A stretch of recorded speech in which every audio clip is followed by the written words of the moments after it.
Jennifer is in Eastleigh. Jennifer, what would you like to say? I would like to say that I think it's just he loves the power, that he gets off on the power, and how much power has he got? He says something and the whole world crumbles beneath his feet. So he'll be enjoying this? He's loving it. I think he's absolutely loving it. You can only really, I think, understand things if you could imagine, on some level, being in the shoes of the person to whom it is happening. So it doesn't matter whether it's a tragedy or a crime, or whether it is a sporting triumph or a political moment. And he is so odd that I can't imagine. Can you, sitting in the Oval Office, enjoying what is going on? It doesn't mean it's not what's happening, but we can't emotionally grasp that personality type. Have you ever, what about arsonists come to mind? People serial arsonists, they set something on fire, then they come back and watch. I'll tell you what, you're making me think that the question I'm actually asking this morning is about whether we're wasting our time on politics when we should be focusing on personality. Well, I think so. It's not about politics at all. It's about power. And how he feels in the moment. Yeah. And you think he's currently feeling good? Yeah, he's feeling strong, powerful. Yeah, I mean, if a life without conscience, without an inner voice, a life without shame, a life without any concept of consequences. To go back to Joe in North Cheam, I think the attitude to bankruptcies is really overlooked. I'll push it, I'll milk it, and if it all goes wrong, I'll walk away and leave someone else with the bill. And he's treating the United States of America like he treated his casinos. Yeah. I mean, take the money out, enjoy the chaos, and if it all goes wrong, walk away. I mean, there it is. Are we wasting time on politics when really we should be focusing on personality? And I'm wary of this, largely because none of us, or very few of us, are actually qualified to describe what they're seeing with Trump. And yet, even as I say those words, I remember that mental health nurse who rang in really early doors, before the tariffs had even been, they'd been announced. They hadn't been implemented. When they were, of course, announced, everybody clever was queuing up to tell us to ignore him. Don't worry about what he says, just worry about what he does. The stupidest people of 2025. But the mental health nurse who rang in and said he'd come across incidences of narcissistic personality disorder in his life, in his 30-odd-year career, and he'd only encountered 2 or 3 people who had it on anything like the scale that Donald Trump appears to have it. I wonder if we need to try to describe what that means, how that translates into the kind of behaviour that we're seeing. Threatening 50% tariffs, extra tariffs today on China would mean that they had a 103% tariff, which means that China, to import something from China into the United States, you have to pay for it twice. And then a little bit on top, 3% on top. I mean, an intervention of such obvious madness that understanding its implementation probably involves understanding madness rather than understanding markets. 104% tariff, I beg your pardon, crucial difference. But that's bonkers, right? And the EU said, and again, this is stuff you might have missed because you're lucky you don't have to do this for a living. I'm joking. Wouldn't do anything else. Except possibly playing golf, Kidderminster Harriers. But luckily we've got a good one at the moment. The European Union offered 0 for 0 tariffs before this announcement was even happened. This has subsequently emerged. It's emerged overnight. He's been asked about it in the Oval Office. Ursula von der Leyen said, OK, on industrial materials, on industrial equipment, we'll do 0 for 0. And they said no. And they asked him about that today and said, is that not enough? And he said, no, it's not enough. So fairness is not enough. You see what I mean? How do you analyse that unless you have an understanding of the personality? And yet, I'm not going to lie to you, it feels a little bit like surrender in terms of what I do for a living. It feels a little bit like giving up. Oh, don't worry about the politics. It's all about the personality and quite possibly not the mental health, but the diagnostic disorder, what it is that explains why he's doing what he's doing. And that's pretty close to where John Bolton goes this morning. And it's where I've gone with the petty, simplistic, vindictive. John's in Oakley. John, what do you think? I've known a few people like him, but they've never won a popularity contest that has thrusted them into the most important job Well, in the that's world. why he's and unique in into a the way, most- isn't it? Because Yeah. enough people are persuaded that he is all the things he says that he is. But he is, because people have allowed him to be, but he's got no talent. He doesn't seem to be particularly smart. I just think he's an idiot. And every time I hear every time he makes this, it was 2 weeks ago. Sorry, I'm jumping. I'm doing a Trump. I'm jumping from one thing. What does he call it? The weave. The weave. Yeah, go on. You weave Possibly- away, John. I've done a bit of weaving this possibly morning. You fill your boots. The largest security breach in the history of the United States was 2 weeks ago. We've not even mentioned it today. That's insane. What I think when I think about Trump, if you'd allow me to, I can't quote literature from 100 years ago, but from Red Dwarf, Yes, go on. the time drive was frozen. Rimmer asks, do you think it's because of the subspace conduits have locked with the transponder calibrations and caused a major tachyon surge that has overloaded the time matrix? And Crichton replies, no, sir, you've just been jabbing it too hard. You're a genius. And I think that's a bit like analysing Trump. You're a genius. Did you do that from memory? No. You've got it written down in front of you. It's not Mystery Hour. I Googled it. Yeah, you are allowed to Sorry. Google when we're not in Mystery Hour. I'd be lost brilliant. with that. Do that again, will you? Just do that again slowly, so that I can sort of clip the it up ti- later. The time drive had frozen, and Rimmer asks, do you think it's because the subspace conduits have locked with the transponder calibrations and caused a major tachyon surge that has overloaded the time matrix? Crichton replies, no, sir, it's just you've been jabbing it too hard. So we're stroking our chins, and it is just the case of petty, He's simplistic just an vindictiveness. idiot. He'll be on to the next thing in 2 weeks, and people won't be talking about the time. Yeah, he but crashed that's the why he's economy that also a one time. genius. That's why he's also a genius, because no one else can do this. No one else can do this. Whatever you want to call it. People could do it, but they'd have to have no soul. Yeah. No care for anyone. No care for the person who's just retired, and they're looking at they're weighing up their options for their pension, how they're going to live the rest of their life, and they've just, I don't know, they've got a few £100,000. Now they've got less. Yeah. He don't care. He doesn't, does he? He doesn't care. The veterans that he's laid off. Yeah. The, Doesn't the- care. The people that, Nothing matters. Nothing but except what? Except what? What matters to him? that he's the man. Is that it? That people are bowing down to him. Everyone's looking at me. Everyone's bending the knee. Everyone's talking about me. I want to be the biggest reality television show of all time is what I want to be. World leaders and kings are coming to me wanting good tariff deals. That's what he wants. He wants a third state visit. I don't know. So you brought... that is one of my favourite contributions to the programme in a very long time, John. And I'm just going to spoil it slightly by saying there is no need to say I'm not quoting literature from 100 years ago. It's Doug Naylor, isn't it? And Rob, I forget the name of the second writer, which is bad of me because I've met him.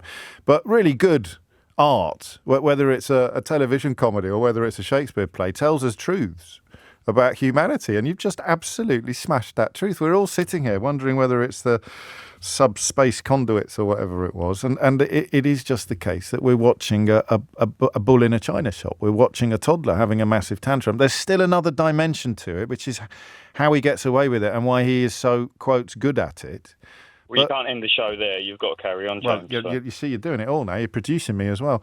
And the other thing you've done when you talked about a soul is, should we be talking about priests, doctors and priests, or clerics, rabbis, imams, rather than economists and analysts or holodecks? Or there's that Star Trek or Red Dwarf. John, mate, absolute top of the class today. That is it. I'm almost going to have to get that printed out so I can read it back myself. But that simple imagery of people sitting around stroking their chins, as opposed to choking their shins, which I nearly said. Stroking their chins, trying to work it out. And maybe that is hey, come here a minute. Maybe that is part of the answer to the question of how he gets away with it. Because we're still sitting there trying to work out how on earth he got away with the security breach, and he's just introduced tariffs. And you can sit there and stroke your chin and say, oh, I think you'll find he's only introduced the tariffs to distract attention away from the security breach. But that's not true. The answer to how both things happened will be the same. And it is probably not very complicated. Steve's in Manchester. Steve, what would you like to say? Good morning, James. I've been scribbling notes while I've been on hold. I hope I can make some sense of it. I want, I wanted to return back to the mental health thing. I have worked in mental health, but I'm not supremely qualified, and that's not the basis for my calling. Well, I mean, we can look through lenses, and I agree with everything that's been said so far. Yeah. The reality show lens, WWE, the mobster lens, the con man lens. But there's a thing in psychiatry and psychology called the Goldman Rule. Or no, sorry, the Goldwater Rule, okay? Yeah. It goes back to the 1960s, which sort of makes it official that it's taboo to diagnose someone without being in a clinical setting. Okay. However, it is, you can look that up, the Goldwater Rule. It's Goldwater as in the US politician, funnily enough. Barry. But it's been challenged by a succession of professionals. The most notable is, or the one who led the charge on this, is called Bandy Lee, B-E-B-A-N-D-I is her first name. Okay. Lee is the surname.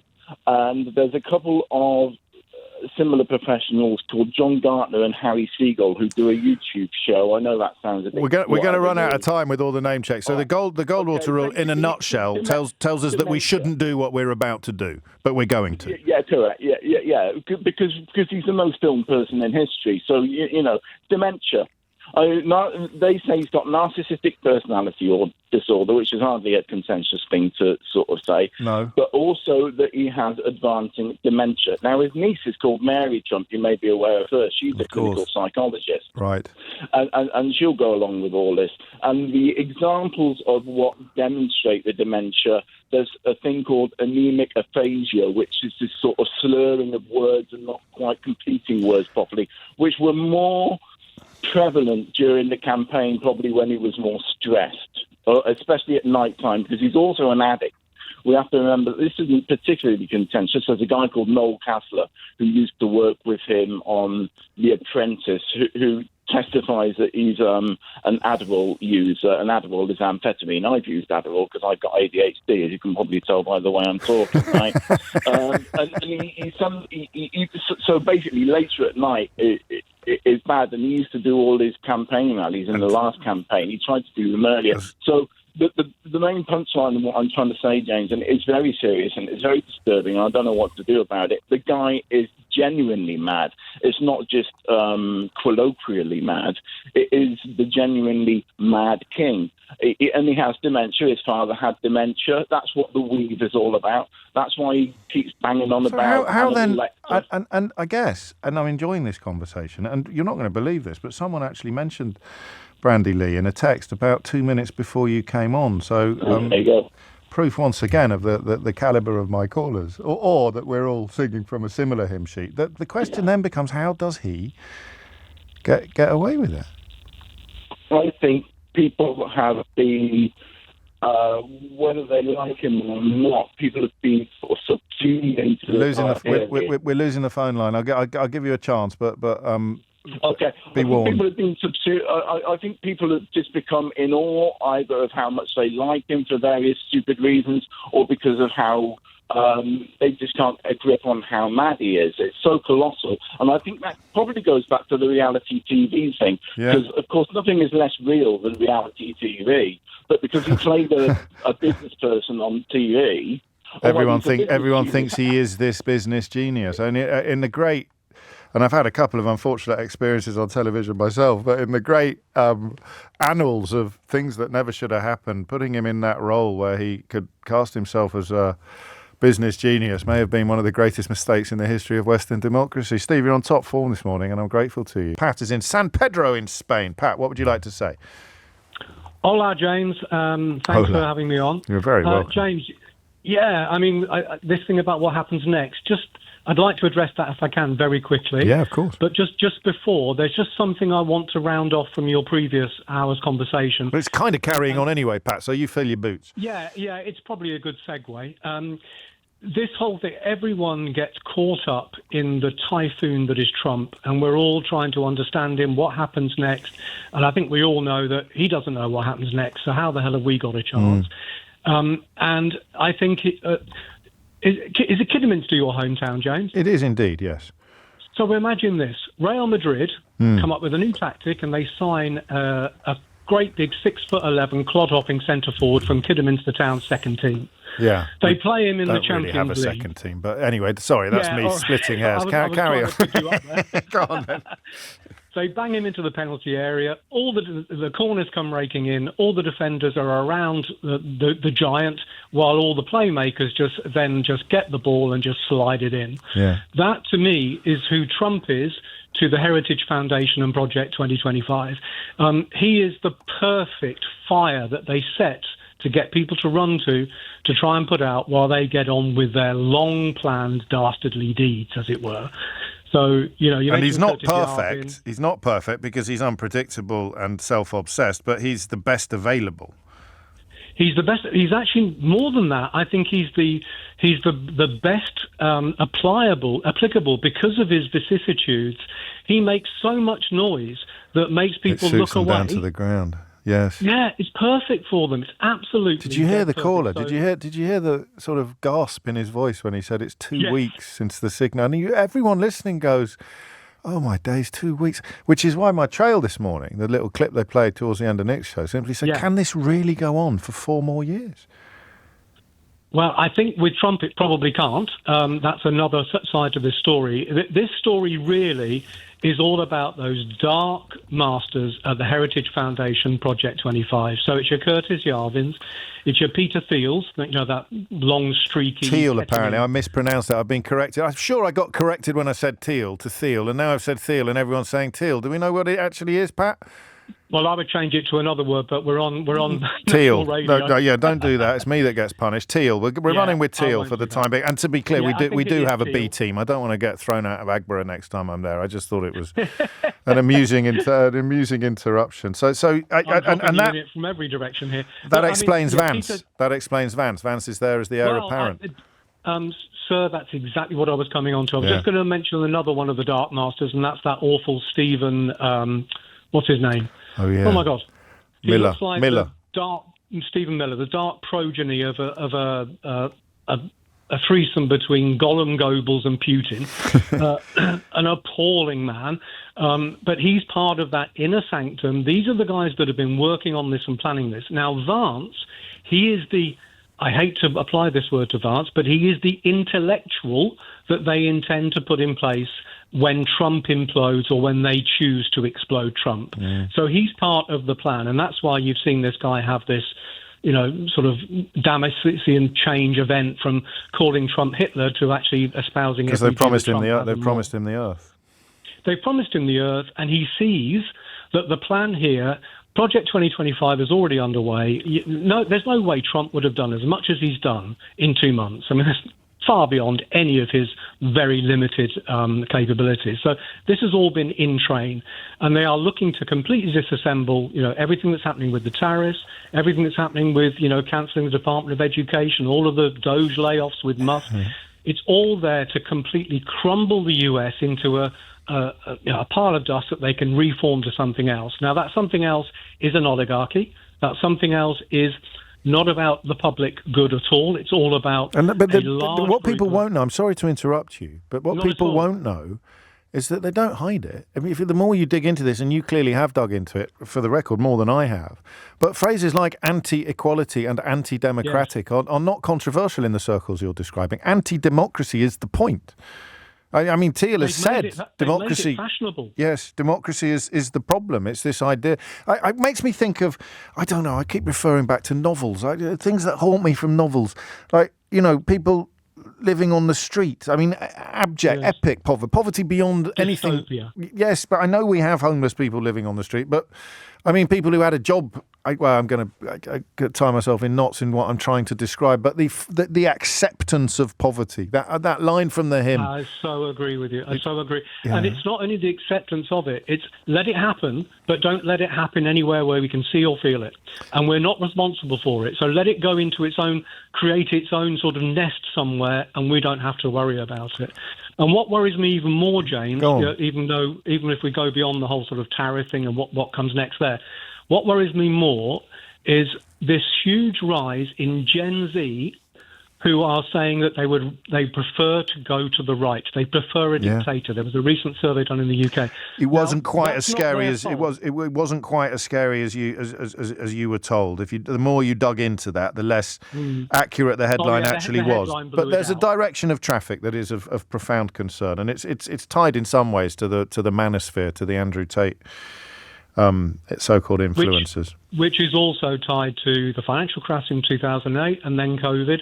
I mean, everything that politicians have done in almost every nation has told people that we are not for you, we're not helping you, we're only making it worse. And little wonder that Gen Z's gone that way, and little wonder that a poorly educated America across all age strata can gather that way as well to help to make this Project 2025 thing work. Well, there it is. Work for their work. And there's everybody's homework for today. And it is worth digging into. I'd also introduce you, perhaps, not Pat, I sense, but perhaps a few people will be unaware of the word dominionists.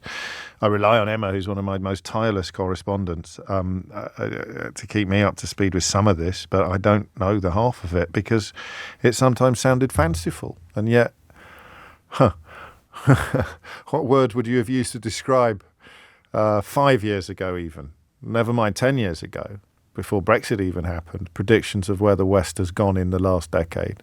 If someone had told you of the things that would happen. Oh, yeah, I'll tell you what, we'll have a Prime Minister who'll send someone to the Queen to lie, and we'll treat him like a messiah. We'll trust him with everything. That's just on this side of the Atlantic. Hop over the other side of the Atlantic and describe what's happened. January the 6th being perhaps the biggest flashpoint, although where we are now is in danger of overtaking it. Fanciful wouldn't touch the sides, would it? You'd say I can't say that on the radio.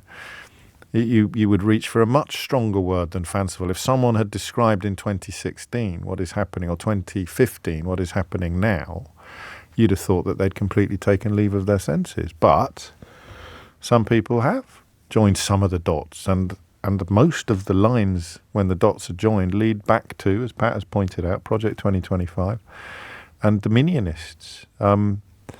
It makes sense of a lot of the stuff that's weird, up to and including the United States moving its embassy in Israel. But even as I say those words out loud, I think I'm sounding bonkers, right? And that's the word you would have used in 2015 to describe anyone who has accurately or has turned out to be right in the predictions that they made then.